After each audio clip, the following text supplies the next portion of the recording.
शिव यानी महाकाल, भोलेनाथ, शंभू, नीलकंठ और न जाने ऐसे कितने नामों से पुकारे जाने वाले शिव की महिमा के बहुत से किस्से धार्मिक किताबों में मिलते हैं। शिव आदि हैं और अंत भी, अर्थात शिव सृष्टि के कण कण में विद्यमान है। शिव महिमा से कोई व्यक्ति अछूता नहीं है और इसी चमत्कार को चित्रित करने के लिए ये कहानी लिखी गई है जो आपको धार्मिक ज्ञान के सागर में स्नान करने को विवश कर देगी। एक शहर था जहाँ बहुत बड़ा मंदिर था। मंदिर में भक्तों का तांता हमेशा लगा रहता था।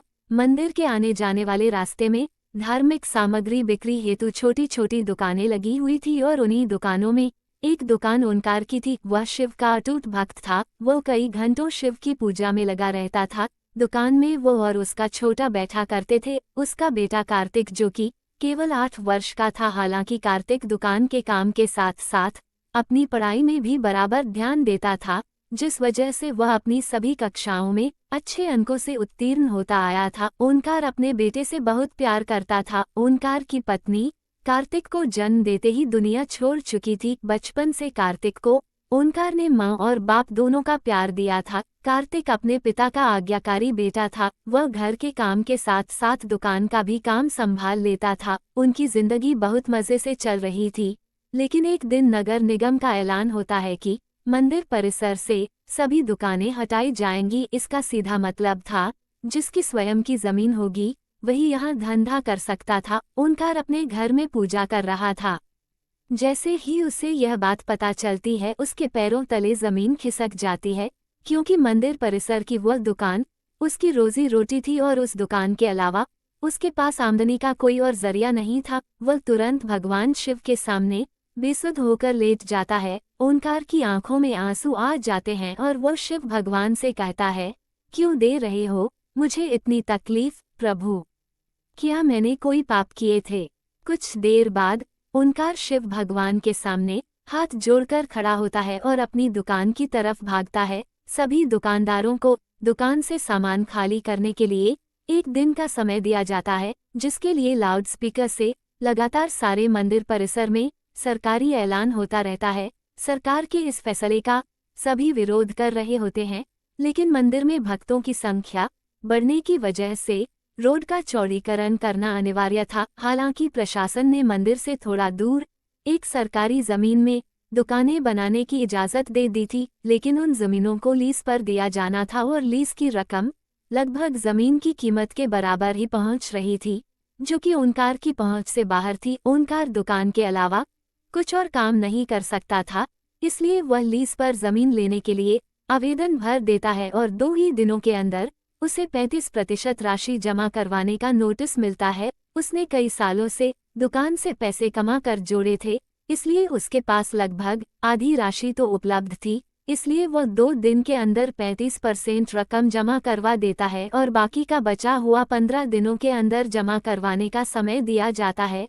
ओंकार अपने बेटे से कहता है कि बेटा, हमें ये जमीन कुछ भी करके लेना होगा। मेरे पास आधे ही पैसे हो पा रहे हैं, बाकी पैसों के लिए हम बैंक से लोन ले लेते हैं।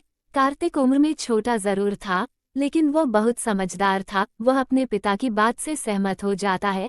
ओंकार अपने बेटे को लेकर बैंक पहुंच जाता है और प्रबंधक के पास जाकर लोन के लिए आवेदन देता है।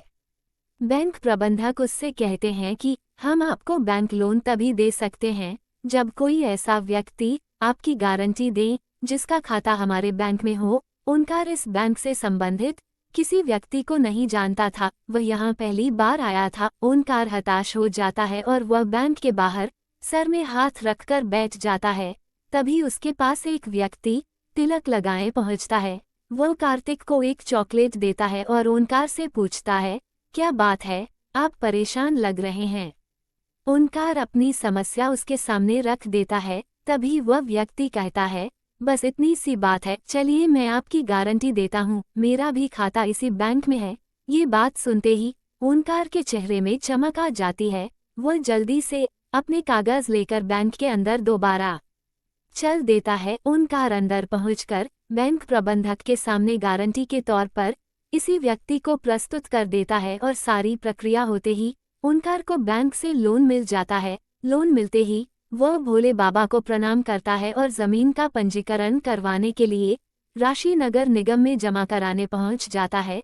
राशि जमा होते ही ओंकार को जमीन दे दी जाती है। 2 दिनों के अंदर ओंकार लकड़ी की दुकान बनवा लेता है। ओंकार दुकान के अंदर सबसे पहले शिव की मूर्ति स्थापित करता है और इसके बाद अपने धंधे की शुरुआत कर देता है। उसे लोन चुकाने का टेंशन खाए जा रहा था। ओंकार की दुकान सबसे आखिरी में थी, इसलिए उसकी दुकान में कम ग्राहक पहुंचा करते थे। वह इतना भी पैसा नहीं कमा पा रहा था कि उसके प्रतिदिन के खर्चे पूरे हो सके। ओंकार परेशान रहने लगा।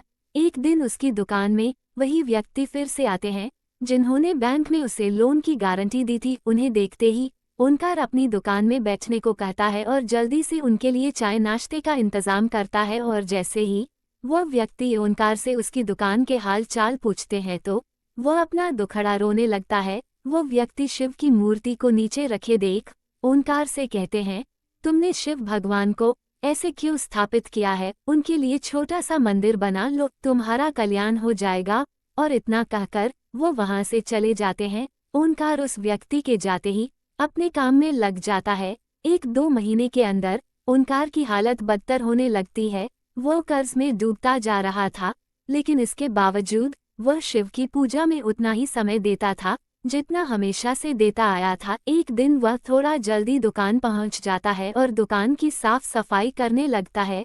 ओंकार को अचानक उस व्यक्ति की बात याद आती है कि शिव के लिए छोटा सा मंदिर बना लो। तभी ओंकार कुछ मजदूरों को बुलाकर दुकान के कोने में छोटा सा मंदिर बनवाने के लिए गड्ढा खुदवाने लगता है, लेकिन बहुत प्रयास करने के बाद भी उस जगह पर गड्ढा नहीं हो रहा होता। और जब मिट्टी हटाकर मजदूर देखते हैं तो वो दंग रह जाते हैं। उन्हें एक विशाल शिवलिंग का ऊपरी हिस्सा दिखाई दे रहा होता है और जैसे ही वह किनारे किनारे मिट्टी हटाते हुए गहराई तक जाते हैं तो सभी के पसीने छूट जाते हैं, क्योंकि यह कोई साधारण शिवलिंग नहीं था। इसका आकार बहुत विशाल था और इसका पत्थर फौलाद से भी मजबूत था।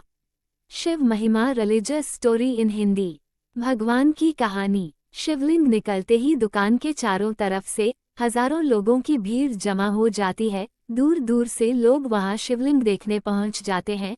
शिव की इतनी बड़ी मूर्ति जमीन के अंदर से निकलते ही खनिज विभाग के लोग उसे जब्त कर लेते हैं। शिवलिंग को मंदिर की संपत्ति मानकर मंदिर में स्थापित कर दिया जाता है, लेकिन मूर्ति निकलने की वजह से ओंकार की दुकान की कीमत आसमान छूने लगती है। सभी ग्राहक उसी दुकान से सामान लेने के लिए लाइन लगाने लगते हैं। दरअसल लोग उस जमीन को शिव जन्मभूमि का अंश समझने लगे थे। शिव महिमा ने ओंकार का जीवन बदल दिया था और इसी के साथ यह कहानी भगवान शिव की कहानी समाप्त हो जाती है।